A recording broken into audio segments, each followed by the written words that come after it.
Haru and Yuki. Yuki Haru. Haru and Yuki. Yuki Haru. The Ox and Rat Podcast, also known as ORS.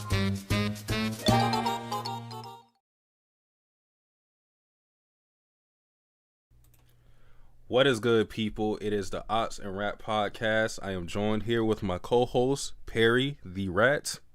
What is good, Perry? Hey, nothing much. Enjoying life. Fuck Stoney. Bro, Stoney... We gotta have a dialogue about Stoney. This don't man. Bro.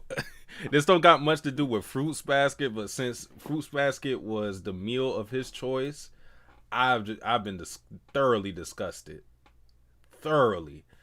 It took me I want to say like 3 weeks or maybe even longer to rewatch all of season 1, season 2, and this, bro, Stoney ran through that in like what, 2 days? Yeah, he ran. Yeah, both seasons. Caught up. Still hungry.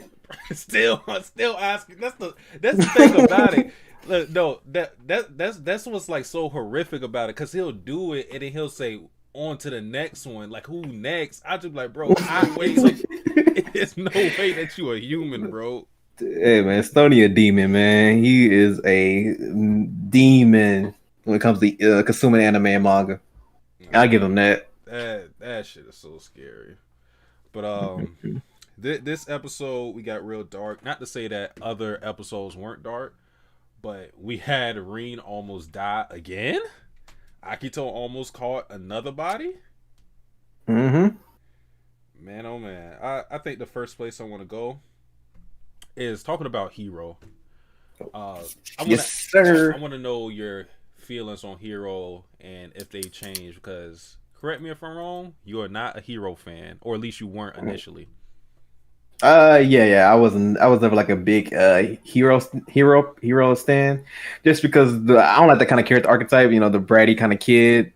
But I think this episode really like opened my eyes to what Hero was really going through, and his development this episode was phenomenal. Just the way that like, because when you first meet Hero, he takes all his anger out on Toru because of his inability to like save Kisei from Akito and putting Kisa in that situation where she gets Akito's wrath. So this episode of him just confronting everything that he's been holding in and actually saying it to Kisei and saying it to Haru about Rin is amazing for me. It's what I wanted from his character, and just the development that he got this episode was amazing, man. Yeah, I love the parallels they drew between Hero and Haru in this episode, because they both are people who felt, well, Haru didn't really feel it, or I feel like he like it was there, but it didn't like surface until this episode, to where he felt guilt about loving Rin, because we know what that led to. It led to both of their partners being hospitalized, and knowing that Hero dealt with that since we first seen him, because first time we seen him, Kisa was already in the hospital and whatnot.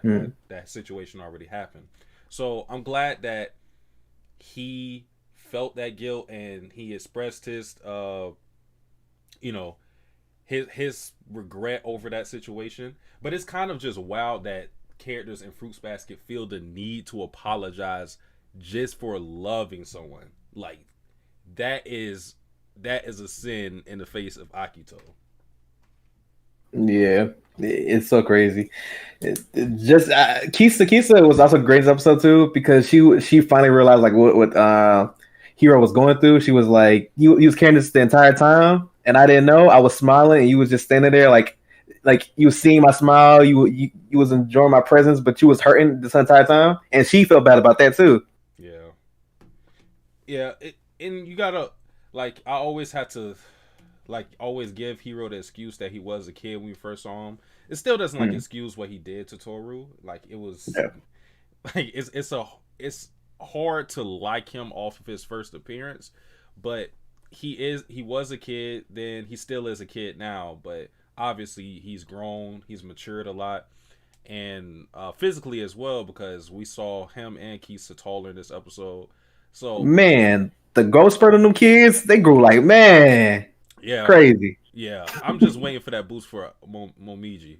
Like, That's bro, gonna be the most jarring shit. Like that's gonna be like I can't wait to everybody the cast see them. yeah. I would have see how tall they're gonna make him because apparently, from looking at manga panels, he was supposed to be as tall as Toru by now. Like it should have happened in season 2 apparently. So yeah, I want to see the growth spurt reach Momiji. They're probably gonna give him. We probably won't see him for a little bit because Mm-hmm. I don't think he's gonna have like a big role in the story. Like we'll probably see them when everybody are their third years and whatnot. So that's when I'm expecting to see it. But yeah, Yeah, good to see the kids grow. And yeah, man. another part of Hiro's development as a character is because of Hinata being born, his little sister. Mm-hmm. His desire to be a big brother has changed him, and I think that's something that we can relate to in real life. If you have siblings, if you are a big brother, big sister, whatever, even if you've like just babysitted or you have nieces and nephews, like just having someone to protect and to care after, I think can change you a lot. And I think we are seeing that with Hiro. Yeah, because it kind of makes because I think we talked about last episode about like why this baby is getting so much attention, and I guess this is kind of one of the reasons why because it's showing that Hero is able to like get the parental like I don't know how to describe it. He's basically sees a kid as something he has to protect, and he knows that like I have to protect this kid, and to protect this kid, I have to mature as a mature Mm-hmm. and be somebody that Hinata can look up to as a big brother. Yeah, that's a key thing in it too because just wanting to be a role model can, like I said, this doesn't apply to if you're just a big brother. You can be an uncle. You can just be you could just be someone that is looked up to in the family or anything like that. Having the position of being a role model can lead you to want to grow, and yeah, we're seeing the effects of that with Hero. What is up, QRW6? He said, "What up, Satsuki and Perry? Each episode has been having a Zodiac member be the key focus." Huh. Except for last episode, because that was more Machi centric. Oh yeah. You know, we got some Yuki in there, but it was mostly Machi centric for the most part. I don't know if we're going to have like each episode focus on the Zodiacs because I do not believe for 1 second that Ritsu is going to have any Hey, focus relax, man. Relax. Reese gonna get it, man. It's Reese, man. The development gonna be on point. Him and an assistant. Bro. Waiting on it, man. I think that ship is going to happen, but I've given up on. It's been a whole season, man. Like I don't remember Ritsu's voice or anything like that. So yeah. There was something else early in the episode I wanted to talk about. Well, I guess we'll just focus on a little conversation between Haru and Yuki. Mm-hmm. And this doesn't have to do with the episode itself. And I talked about this in our first podcast, but the origin of why the Ots and Rat podcast came to be, just in name, is because of these two characters. Obviously, that's why we have the picture of them two, because I think their dynamic is one of the best in the series. You know, doesn't have to. It's not a shipping pairing. It's not a family pairing. It's just that these two, I feel like click so much, and they're the most open around each other. In terms of people who aren't in relationships, obviously. Yeah. I feel like out of all the Zodiac members, like relationships, this is probably the most compelling, just because everything Hatsuharu does for Yuki and the way he like looks out for him and the way that Yuki kind of like does the same thing to him. It just their relationship, their dynamic is just so great, man. Also, I gotta ask you a question: were you born in '97 or '96? 96, man. You're the rat.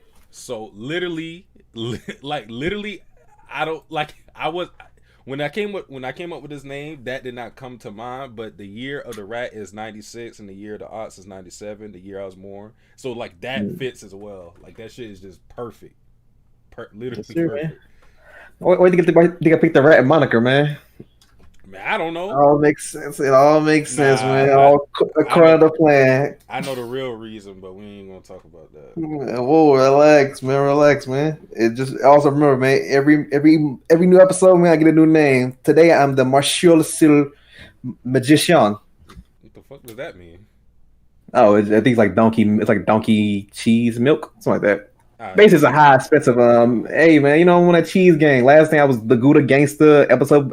Before that, I was the Cheddar Chaser '96. You know, things change, man. Well, anybody who's watching, y'all take note of Perry's name by the end of the season.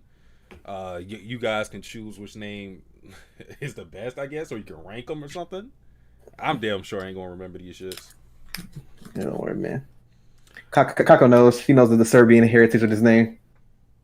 All right, but we Yuki and Haru's conversation was centered on Rin because nobody knew where Rin was, and Haru not knowing that was very concerning because he's someone, even if him and Rin aren't talking, because she's been more distance ever since she's been hospitalized. Haru's always someone who has tabs on her, like he knows where she's at.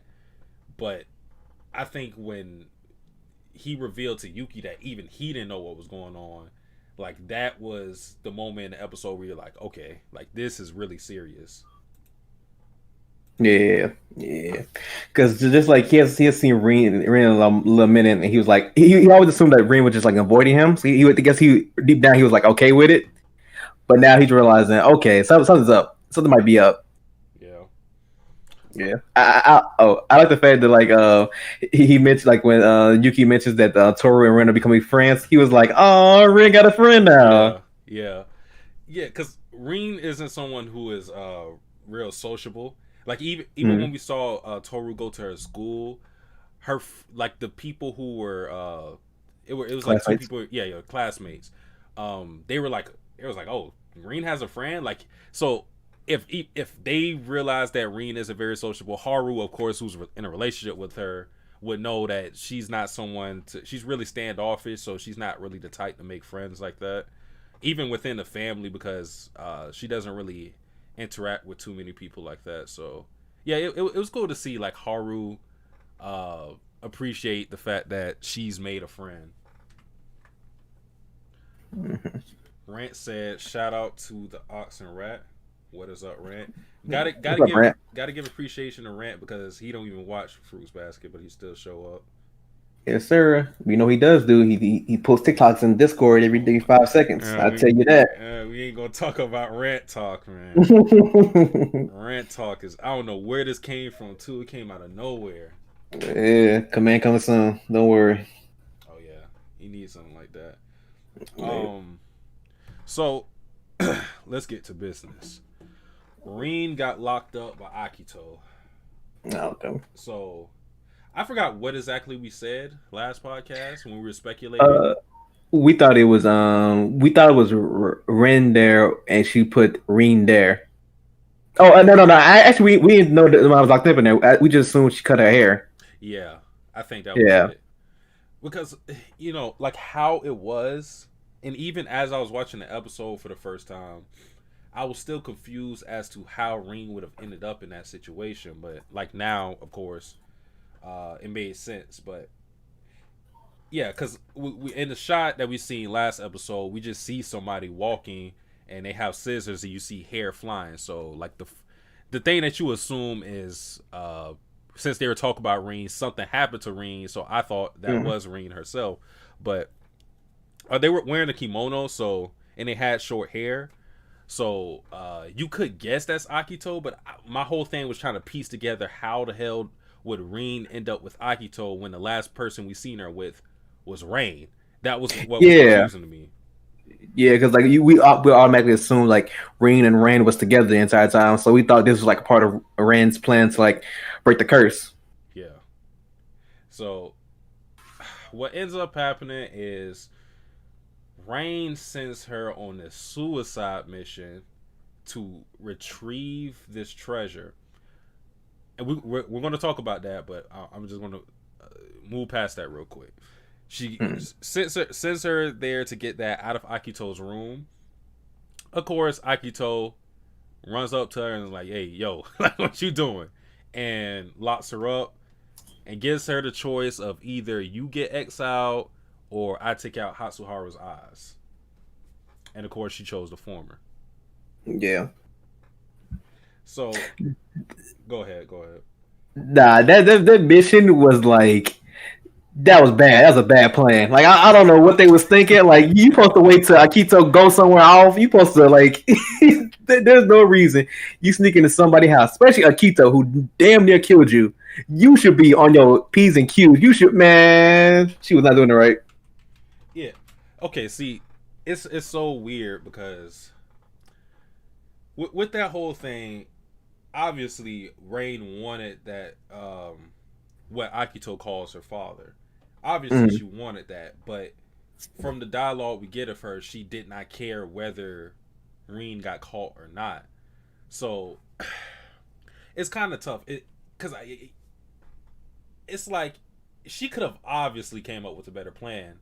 She could have tried to distract Akito or something if she truly wanted that. Like if she really wanted that, there could have been a better plan than what the fuck she came up with. Just go up in a room, hope Akito isn't. First of all, she was lucky Akito wasn't just there. Yeah. The fact that her whole plan was, hey yo, it's in her room behind a drawer. Bitch, there's drawers there. I'd have been like, bitch, there's drawers everywhere. Yeah, she could have been there, and she just made the assumption that it would be closed. Which I mean, considering that's her mother, she would know Akito better than most people. But it was just a bad plan if she truly wanted the treasure. But again, it's one of those things where since she doesn't like Reen, she didn't care. Let me read some of these comments real quick. QRW6 said, I'm just crossing my fingers for Ritsu to at least be in the episode. Ritsu is going to be in the episode. The problem is, I don't think we're going to get a Ritsu-centric episode. That shit is over with. It's done. Hey, QRW6, man. Ritsu's in the first episode, man. Kid Ritsu. We seen it, man. We seen it with our eyes. I ain't seen shit, bro. Bay said, yet again, I fundamentally disagree with Rat. It's Majeur Seal Magician to you, based. You better say the whole thing, too. Yeah. Like a pimp named Slinkback. You gotta say the whole thing. Bay said enough of speculation. QRW6 said, I'm glad I was right because I followed the anime formula. I don't even know. I don't know what you're... he's talking about the... because I think QRW6 was the one who was saying, like, it's Akito. Oh, so he did get that right. He did get that right. Okay. And Bay said, when are we getting that Fruits Basket Power Scaling video? It's already... You can search it. If you search it, Fruits Basket Power Scaler, I'm pretty sure my video won't pop up. It's already been done. QRW6 said Rain should have sent Reen during the time Shigure was tapping Agito. For real? Come on, man. Like, man, you could have did something. Yeah. Come on. Like, bro. There is so many better plans that she could have made. You could have sent Crueno to talk to Reen, Akito. There's so many plans you could have did if you really wanted that box as much as you did. Yep. So, all right. Rain said something. No. Okay, let's first go here. I think we both assume that this treasure is Akito's her father's ashes, right? We both assume that. Yeah. Like, I think I feel like it's a safe assumption, but I'm also thinking like I feel like it's trying to like everybody is like led to think that. I wonder if it's something else. You mean like it's probably like something from a father, like a very important what's it called? A memento, yeah. I don't know exactly what it could like. I haven't speculated on what I think it could be. It's just that they never said it outright. I think that's my issue with it. They've always just say like it's a treasure, and it's like it makes sense for Rain to want to get it because I think she said like in the first episode of the season that she wants to die and be with Akira. So like it would make sense for her to want to keep that. And we know from Akito's dialogue that her father is someone that she at least reveres or respects. So it makes sense if they really are ashes. It's just that it was never stated, and it's kind of like we're all just assuming that. So I'm just thinking that what if it's something else? But I don't know what it could be. Yeah, it'd be a whole lot of things. It's kind of I don't know because when I design the box, it don't like something like you put ashes in, but I guess you could probably put it like a little bin or something. And we got to talk But I don't about know. Akito being weird as fuck. Because in the first sequence of the episode, she goes up to Kureno. She's like, "Do you know what this is?" Like, what? Like, why you talk about your dad? Like, if it is your dad's ashes, it don't even matter. Why are you so weird? Like, nigga, I don't care. Like, I don't want to see that shit. Yeah. Oh man. Akito do not know how to talk to people, bro. Well, she does not. This episode kind of like proves it as well, but we'll get to that a little later. But you want to say the main stuff for the last? Because I think we can talk about like how Rin didn't even know how to break the curse. Yeah, that's the next place I want to go. Do Okay. you think that's Cap, or you think she's telling the truth? I think she's telling the truth. Like the way she smiled at her when she asked that question. Bitch, how I'm supposed to know? I don't know my damn self. And she did the little the dude in the Jordan documentary, the little shrug, like the hell I'm supposed to know? Like the fuck, you goofy. That's what made me mad about it. I'm like, you really sit here on this mission and you didn't even fucking know? Nah, it's so funny too because it makes sense though. She's like, how am I supposed to know? And when you think about it, she's right. How would she know how to break the curse? Oh my god, she is hilarious, man. She's really a villain. See, for sure. She is okay. She is. We can see where Akito gets some of her habits and why she's not. I never thought she would be, at least to a certain point. I never thought Akito was going to be the sole villain of the series, and I said it before that we are starting to sympathize with her more. Not to say that she's going to be redeemed, because I don't think Akito can be redeemed at this point after everything she's done. But I think you just get more of an understanding, and when we see her upbringing, and we see the shit that her mother does, and we see how broken she is, we kind of understand why Akito does what she does. Not to say, again, she's still, like, the shit she does and the shit she pulls is crazy. Like, again, she damn near killed Rin again. Starved her to death this time. Yeah. Well, the crazy thing about it is she wasn't even starving with her. Like, Rin had food. As far as I'm aware with that, I don't know if the maids were supposed to bring food to her. Because if you look at this, the maid, when she brought the food there, unless it was in a different scene, like when it just seemed like the maid was going there of her own free will because she was so like scared because nobody was supposed to be there and whatnot, and maybe Akito's gave them the right to go to the cat shrine or shed or whatever the fuck you want to call it, but it seemed like they weren't supposed to be there. Actually, okay. So the reason why I would disagree with that is because she said she won't eat at all. So it means like she's been there multiple times already. So I mean, yeah, okay, but that's true. But I don't know if it's because I don't know if no, my thing is I don't know if Akito like said okay, feed her. Or if they just did that of their own free will because they knew she was locked up, and then Kagura just refused the food anyways. Like I don't know if Akito let that happen, or they just did that of their own free will. I'm not sure which one. Because it seemed like they thought they weren't supposed to be there, but I could be misinterpreting the scene. I would have to watch it again. But either way, she almost killed Rin again. Yeah, she almost killed her after giving a bad haircut. That's real criminal crime right there. Yeah, Yeah. Fucked her up, Mm-mm. boy. You see her edges? Mm-mm-mm. She lucky she ain't go bald though. Oh yeah. I ain't gonna lie. For like fucking with Akito, I'm surprised she ain't cut everything off. Yeah. Cause she could have did a lot more dirty than that. Mhm. But hey, she can go to a stylist and get her shit fixed up. Luckily, but yeah. Nah, cause I'm thinking about that now. Like if Akito did that with my dreads, I would have to fade them myself. Like fuck that curse. Fuck that curse, boy. Another interesting thing was like the Kureno versus like. Does she have a name? Like the main like I don't think so. maid. I don't think I guess I so. call it just the main maid. Just like it's so crazy how like Akito just like is revered as this divine like person, even to people who are like regular people. Yeah, that's what I was thinking too. Because she was really like, you are nothing without Akito. Akito is everything to you. She's your god. If you don't have Akito, you're just as bad as the cat. I'm like, God damn. Bro, I'm just glad Haru put her in a place for the one Oh time. man, Bro, shut the fuck up, old hag.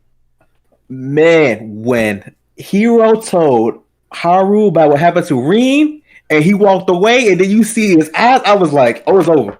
Oh, Yeah. pack that bitch up. Pack Akito's up. It's over.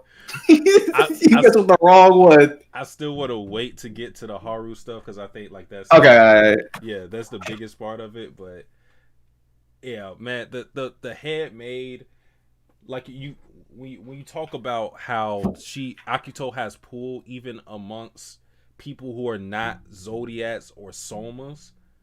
Mm-hmm. Well, she technically could be a soma, but Mm-hmm. again, she's not one of the important members or anything like that. It could the way I see how she's probably she probably came up. She probably had like a family that's been born into this maid position, and it's like a generational thing. Like they always served the head of the somas. That's probably how it is. But you seen that one maid? She was like petrified when Kureno came in there. And she Yeah. said that she owes a debt, or her father owes a debt to Akito. Again, that just shows you the pull that she has everywhere. We already know the Somas are loaded with money, so yeah, they got pulled beyond just the Zodiacs. But Yeah. oh man, that maid lady was terrible. Nah. It's funny because she was letting niggas know, man. Know your place, man. You should be begging for you should be begging for Akito's forgiveness, man. I And think it's funny because Krano, I bet Krano mind. If Krano was a real nigga, he'd be like, "Shit, I ain't gotta stay here anyway. Yeah, I ain't crazy." Oh no, that would be some gangster shit if he just hugged her and then he didn't transform and he just said like I could leave anytime I want, bitch. Yeah. And Corrado said that I would have had to put him higher on my list. Yeah. It's funny because if she talked to that, man, if Howard would have called her after that, it'd have been over for her. It'd have been over. She was talking too much shit.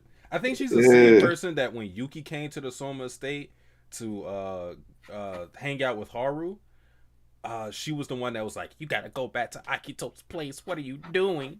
Have you checked in with Akito?" I think she's the same person who said that.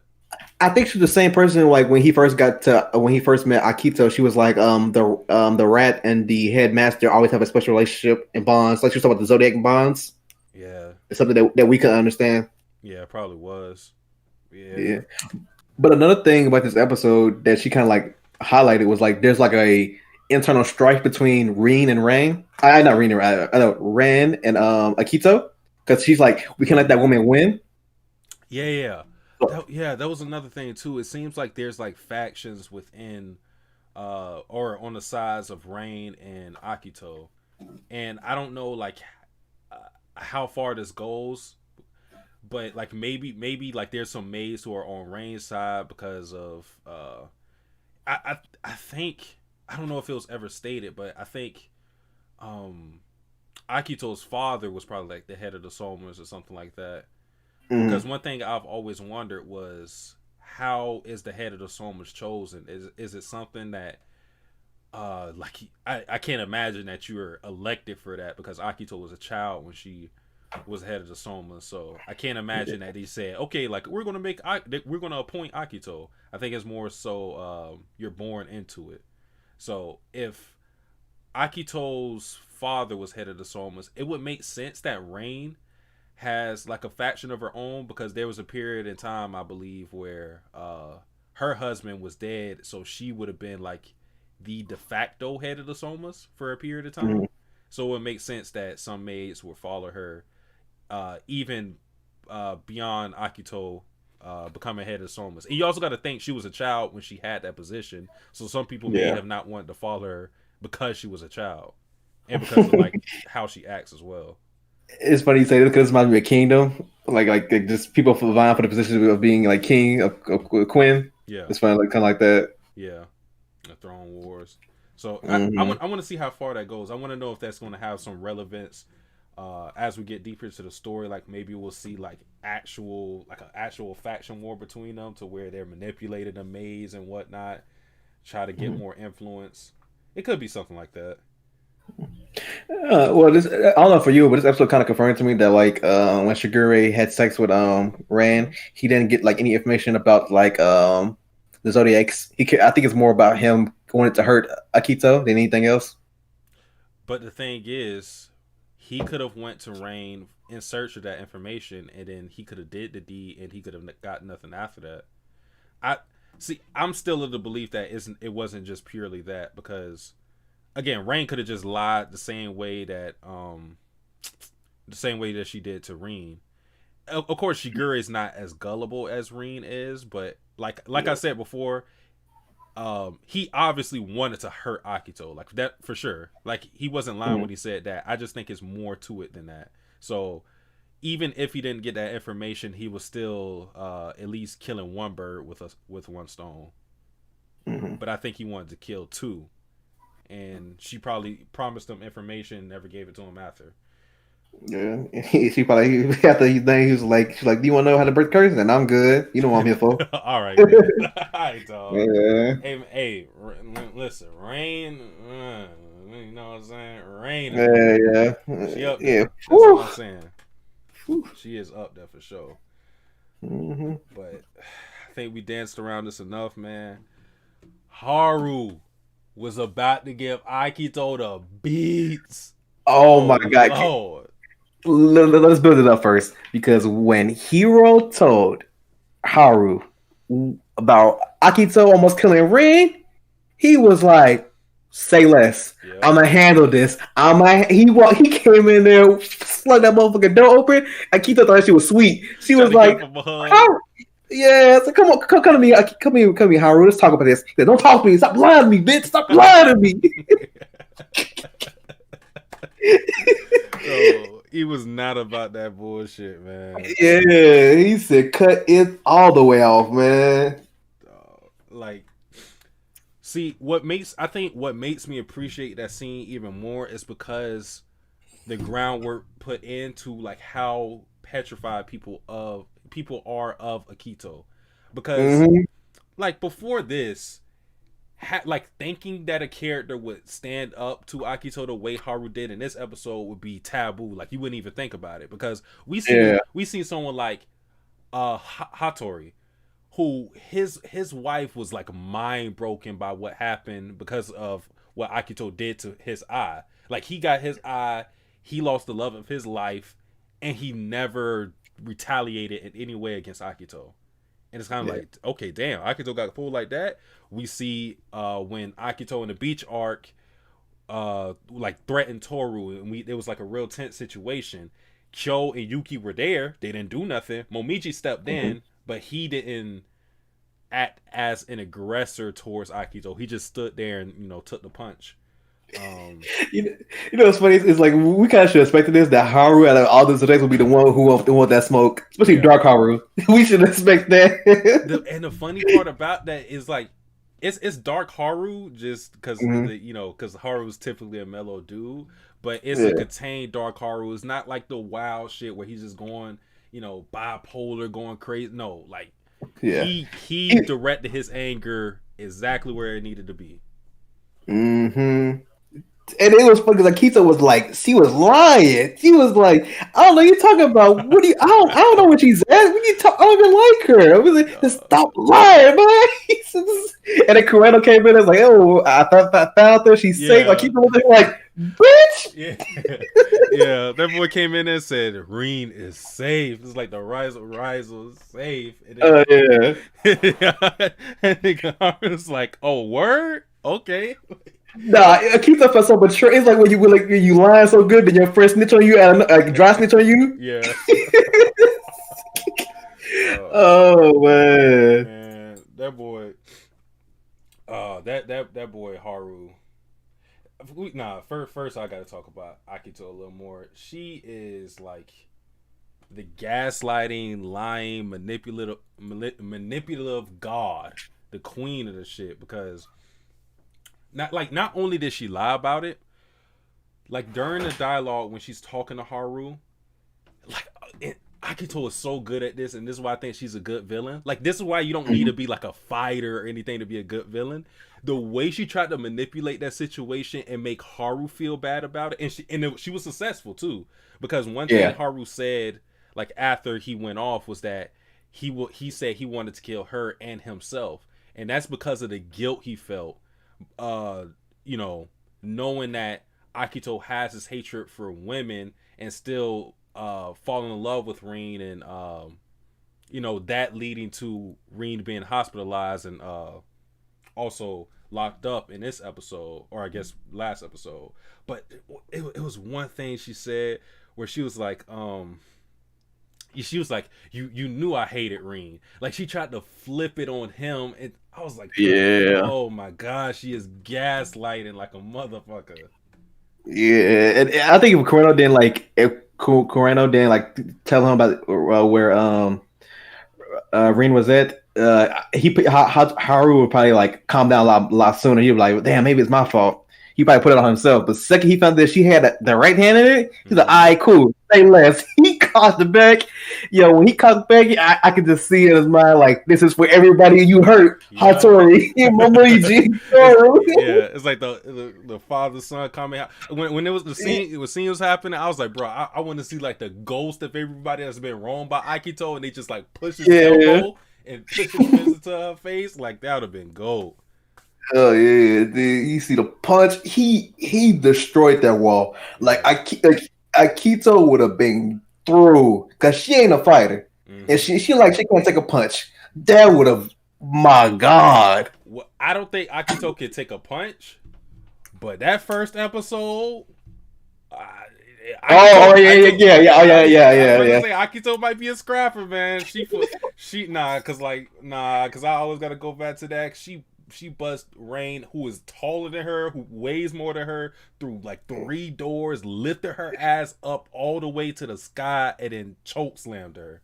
Yeah, it was funny because she was not expecting that punch from Haru. She was not. She thought that shit was sweet. she definitely thought she was safe. She really did. And then she didn't know the gravity situation until after she seen that punch. She's like, "Oh, he was gonna take me out. Yeah. He was gonna put me in the dirt." And then she was like, Haru, don't walk away from me. Don't walk away from me. He looked back at her and said, "Don't come after me. I'm gonna finish the job. I'm gonna finish it." That's one of her Akito's biggest fears and everything is losing her bonds with the Zodiacs. And you would think like if you're that afraid, you would try to treat them a little nicer, but her whole approach to things, and that's just her mentality because like I said, she's a very broken person. She truly believes that what she's doing is like in the best interest of everybody, and that she's not wrong in a lot of these situations because she treats everybody as like possessions. And that's the crazy thing about makes her a great villain is like she don't know that what she's doing is wrong. She's probably been brought up this way and says like, "Oh, I'm the god. This is how I should treat everybody else because I'm always right, and my way should be the law." Yeah, because she even said like in this episode like, "You were waiting for me," like it just shows you when they called her a god, it's not just that they're saying that. It's not just something that they perceive her as, she also believes in it as well. Like, she thinks she's above everyone, and that mentality has led her to treat it, or especially the Zodiacs, probably everybody in the world too, but especially the Zodiacs, that I can do whatever I want with you and it's not an issue. Like, Yeah. When she does the things she does, you don't really see remorse in it, because that's just her mentality on things. Yeah. QRW6 said Haru snapped and almost cracked Akito's skull. Yeah, she was going to be on the first 48. Mm-hmm. So did they get together? I cannot say that name. Are you looking at the chat? Give me a minute. Wait, get together. Where is it? All right, I'll read this other one. You can look at it, but I cannot say his name. Oh, I see it. Yeah. I don't know how to say that. Google Translate, here I come. If you're talking about Haru and Rin, they have been together. Best couple in the series to me. Okay. Yeah, probably. Yeah. Come on. Yeah. Give me some, man. Give me some. You know, man, Yuki and Toru. All right, dog. Get off. That's incest, nigga. Hey, man, ain't nothing wrong with it. You read Oedipus Rex, man? Ain't nothing wrong with him, man. You know, not mother and son. Or not mother and son. Hey, man. Hey, man, the Deep South is alright. QRW6 said Dark Haru's a hothead who shoot first, while the boys can still think of the consequences. Haru. Okay, he said Dark Haru. Okay, because I was about to say Haru is actually like really calculated, but yeah, Dark Haru. You know, you can't really talk to him. You can't reason with him. Yeah, and I'm talking, man. He all action. Yeah.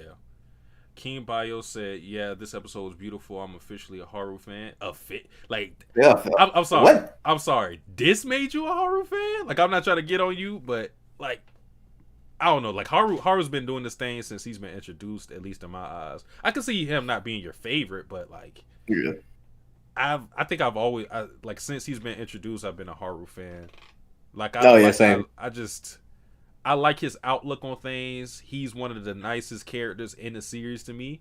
Like, he's on the same level to Toru as me, because he always puts other people first. Yeah, just in the way you see how he like looks out for Yuki, no matter what. Like, I think when Akito first showed up at the school, he was like, "Hey, let me take care of Yuki because I know this is going to hurt him." Yeah. And the way he like put himself out there to get Yuki out of that bad situation is just like one of the reasons why Haru is one of the best characters in the show. Yeah. Okay, he said he's top 3 for you. He said he's top 3 now. Yes, sir. Yeah, I can see that for sure. Yeah. But man, we also got to give Kureno his flowers, because I knew this was going to happen. I haven't seen everybody's opinion on this episode, but I felt like when I was watching it, Kureno's actions want to be lost in everything, because we're focusing on Haru and his anger. We're focusing on Akito and what she's going through. We're focusing on Rain. We're focusing on Rin. But Kureno is someone who needs credit, because, for one, if without him, Rin would have probably died, or something bad would have happened to her, like maybe like irreversible damage. You know, he deserves credit, along with the maid who was giving her food and gave him the key. They deserve credit because, you know, first and foremost, they saved Rin. And I think the reason why it's more profound that it came from Kureno is because he has no connection to Rin. Like, he doesn't talk to any of the other Zodiacs. He doesn't talk to anybody, really. So for you to go out on a limb and help someone that you don't feel strongly about, remember, Rin came there to punch that nigga.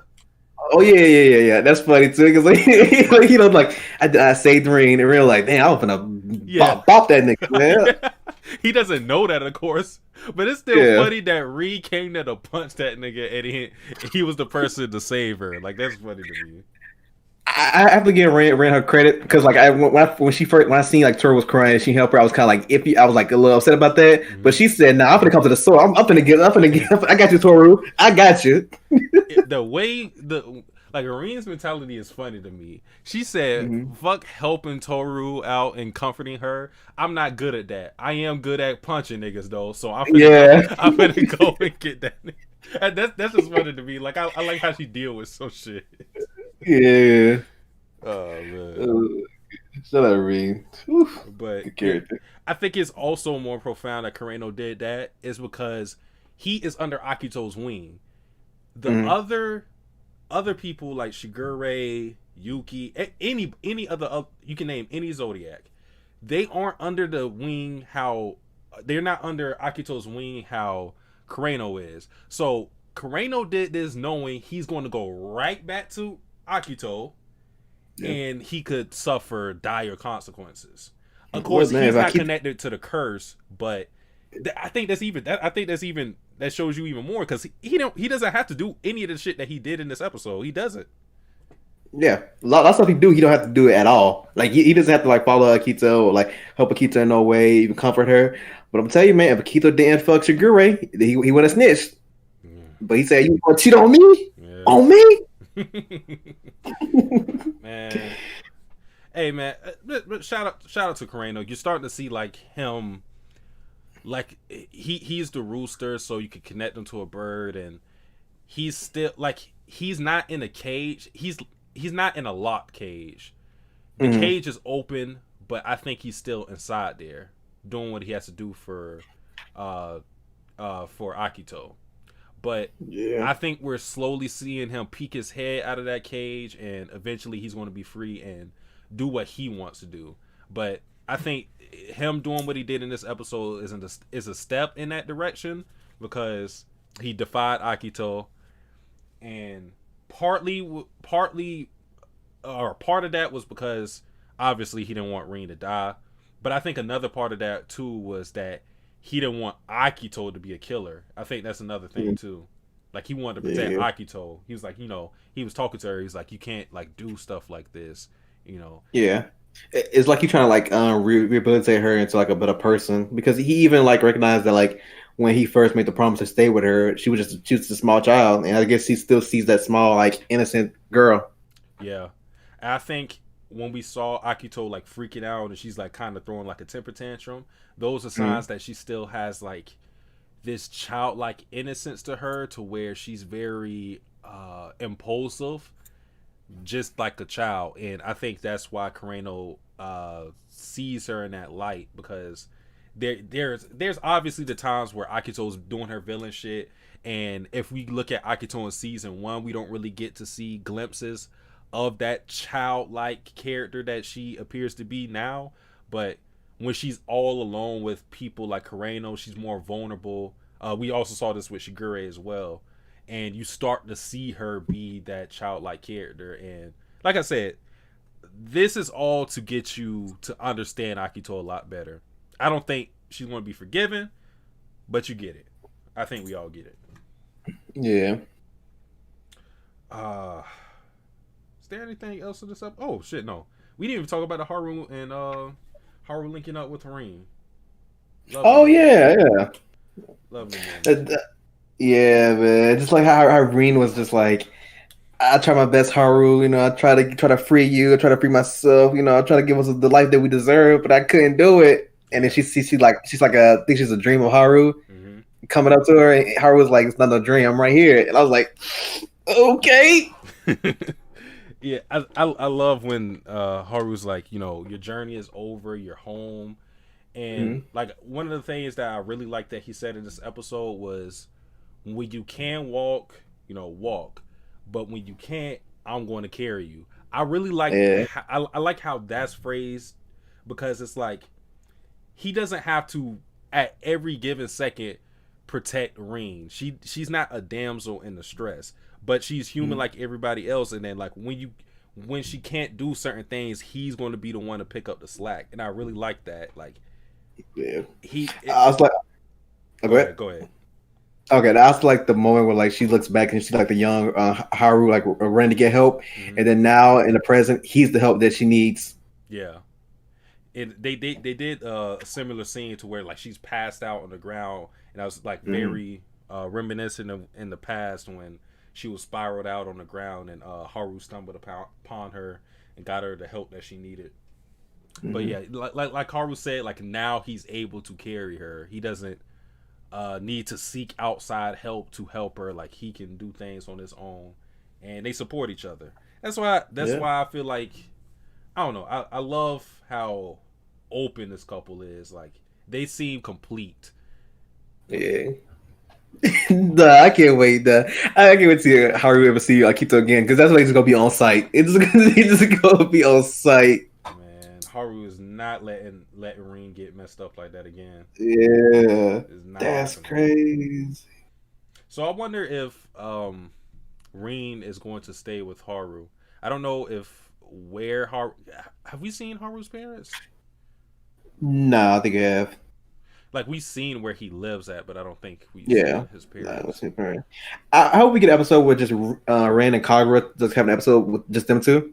Because I feel like Kagura wants to be Rin's friend and she cares deeply about her, and I just wish Rin would kind of reciprocate those kind of feelings. Yeah, like a Rin, Toru, and Kagura episode. I'm in for that. Yeah, it's just how Rin is. She's like really. I don't want to. She's not really like a tsundere. That's not the archetype I want to describe her as. But I guess kudere would be more accurate. She's very closed off and cold to people. But when she'll start to warm up to certain people. But I think it takes a lot to break her out of her shell and get to her real self. Because if you're not super close to her, she'll probably push you away. Mm-hmm. You know, like people like Haru, people like Toru, they're the people that can get really close to her, and as close as even though her and Kagura stayed on the same roof, I don't think Kagura has been able to really she hasn't been able to really know Rin the way other people have. Yeah, but I would like an episode with those three or those two. Yeah, I just want to see I want to see how our living situation is going to be after this episode. I was thinking haircut she's gonna get now. Like, she's gonna change it up, go short. She'll probably cut it shorter. That's what I'm thinking. I don't think she'll keep that like the Akito haircut. Right? The Akito cut, almost as good as Chicago cut, man. Nah, no. I wonder who cut Akito's hair. I wonder if she gets the maid to do that shit. Probably. She do keep it clean cut, man. Yeah, because she has to probably cut her hair often since she always keeps it short. Yeah. But another thing too. Were you thrown off by kids just like standing there when Haru had Rin and was carrying her? I was thought of, but it was kind of funny because it was like a grown ass woman in the street getting that man picking up the kids. Like, what are you doing with her? I was like, are the kids like looking at her like, are you kidnapping her? Like, because it do got to look weird from a kid's perspective. Like what's going on, bro? It's funny too because I think I had a scene shot. It was like the kids were like walking to Rin as well, same way as Haru. But as soon as he picked her up, he walked back the other way and it was following him again. They was chasing him down. Like, what you doing? Yeah. Bring her back. You okay? Yeah. But is there anything? That might have been everything. Unless you want to add something. I think there's everything. Oh, no. There's one thing I want to say. This is something we already kind of talked about, but I really like when Haru explicitly told Akito that he loves Rin, because he let him know. That's like a direct contrast between the scene with Akito and Kyo when Akito is like, do you love Toru and whatnot, and he denies his feelings. Obviously we know why, the curse, also the fact that Kyo doesn't want to put Toru in danger, because they all know where that's something important too. Like, everybody realizes that Akito has a hatred for women. Like, everybody knows. That's why Haru felt as guilty as he did, because he knew that Akito's ire wasn't going to be directed at him. If it was, I think he could have took it more. Like, if he'll just be like, okay, that's fine. Like, it's of my own volition. It's cool. But the fact that like he knew only Rin would suffer the consequences is like that's what trips him up and makes him feel guilty the most. And he even calls out on. He like, you only attack women. Yeah. And it's funny too because he probably think Haru probably thinks like Akito's a guy. So he's like, man, you always seeing bitches. Fight somebody your own size. Oh yeah, that's funny. You bring that up. I forgot about that. Everybody thinks that Akito's a man. So yeah. Yeah, Haru go take a shot off in the streets. Come to the streets. I'll beat your motherfucking ass. But yeah, but I like that scene. Like he just spelled it out for her. No bullshit. And I don't know if Akito want to mess with him no more. Nah, see, man, because like before she was just playing around like, he's such a dumb ox. Yeah. Not no more. Yeah. Not no more. Keep playing with Haru, man. You gonna see. He's I ain't a killer, but don't push me, man. Yeah. Oh, that was one thing we saw. We saw like the bond. Not yeah, but it became like a little. I don't. It was like the thread was like loosened. I guess you're gonna say. Yeah. So does that reinforce your theory of how the curse can be broken, or does it like change your opinion? I think it reinforces. Well, for my whole theory is like I think each person's curse is going to be a little bit different. Mm-hmm. So, but my thing is like this, like. Okay, so let's say the curse was about love and everything, and like Haru's love for Rin is more bigger than his love for Akito. Yeah. Wouldn't that be the same thing for Hattori and his Kana, right? His ex-wife. Yeah, that's. It can't be just love. It can't be. Yeah. Because like if it only took you loving someone else to break the curse, like that could be a factor. But if that's all it took. Like Haru and Rin should have been broke this curse. We know how deeply they care for each other. Like I don't like other than what you brought up with Hattori and Kana. Like who else? Like they have strong enough feelings. So it's like if they couldn't break it, if these two can't break it, like who could with love? Like that can't be it. I wonder, is it just like denouncing her as God? Maybe that could be something like that. Like no longer seeing that. That could be something. That's interesting. That could be something like that. I think what's interesting about that is when we saw it break, it wasn't just when Haru left the first time. It's when, because in that scene you could see Haru. He was actually about to go back to Akito, and I think that was due to the curse. It was only until Kureno was like, "Just go. Rin has been calling out to you. Don't come back." That's when you saw it. So maybe it's more of like rejecting Akito, like you said, or maybe just denouncing her. As okay. When I seen that scene, I thought two things. I thought two things. I thought the first thing I thought was like Haru was like, "Don't follow me," and then he thought Akito was following him again, so he turned back just to finish the job. That's what I thought at first. But now that you mentioned like about him going back because of the curse, I can see that as well. Yeah, I think I think the curse kind of like made him want to go back to Akito and try to comfort her or something. But I think okay, I see that because I think during that little moment, it was like a scene of Haru and Akito as kids. Yeah. So that probably was his curse coming to tell him to go back. Yeah, and then Kureno I think was aware of what could have happened if that happened, to where like maybe like him telling Haru to just go away from Akito, like that kind of pushed it. So it could be something like where you just completely deny Akito. Maybe it's like even a willpower to where like you just keep rejecting the curse itself. It could be something like that. But the only issue with it is the fact that Kureno broke it. Kureno doesn't look like a very willful dude to where he's like, he's going to reject the curse. Like he kind of just takes things and like he's starting to be better with it, but he's still a very submissive type of character. So I can't see a strong will being it either. So it's interesting. Yeah. It's an interesting mystery. That's what my theory is more like. Everybody's a little bit different. That's just my theory. We're going with like everybody has to be a little different because Coreno's because if you told me like you look all the 12 zodiacs and you'd have been like, okay, which one of these people will break the curse first? Coreno would not be nowhere in my list. Yeah, and it's also the fact that it happened as early as it did. Yeah. You know, this when I say that, because like Akito wasn't she didn't change into the person she was until that curse broke. So it's kind of like, how did that happen? Like how? Because he was literally just standing outside and it broke, and she was like, "What's wrong? Your eyes? What's wrong with your eyes?"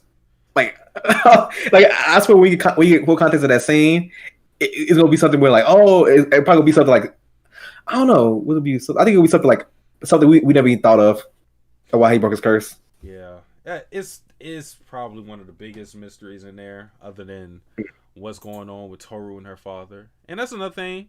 I think I want to close this out.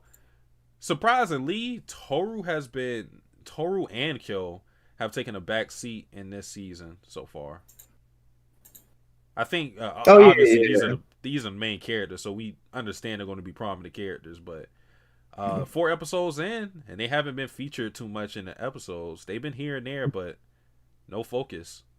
You know what that means? A big something like when we get to close to season finale, something gonna happen, man. Something big is happening. It's building up. Yeah, that's kind of how like season 2 was in the beginning, because like the first episode of season 2 was a Motoko focused episode, and Toru wasn't as prominent as she was in season 1, because season 1 she was pretty much the focal point of every episode, helping out everybody as we were introduced to the Zodiacs and other key Soma characters and whatnot. But yeah, I expect to see some things with her, especially with her and Akito, because Toru has still not paid any retribution for meddling in affairs post the beach arc, because that's when Akito say, yo, hey, you better stop meddling, you're gonna get fucked up. And Toru still has been doing things, and she is not paid yet. So I feel like when it's time to pay the piper, oof, it's going to be bad. It's going to be bad. Yeah. Because like, I wait if I keep to get a realization like everything's going to shit, man. All happened because Toru. Yep. Alright. Yeah, we know what type of person she is, and I think the question we got to ask is, Toru's made a lot of connections with people, but will someone stand up for Toru the way Haru did for Rin? I'm not so sure.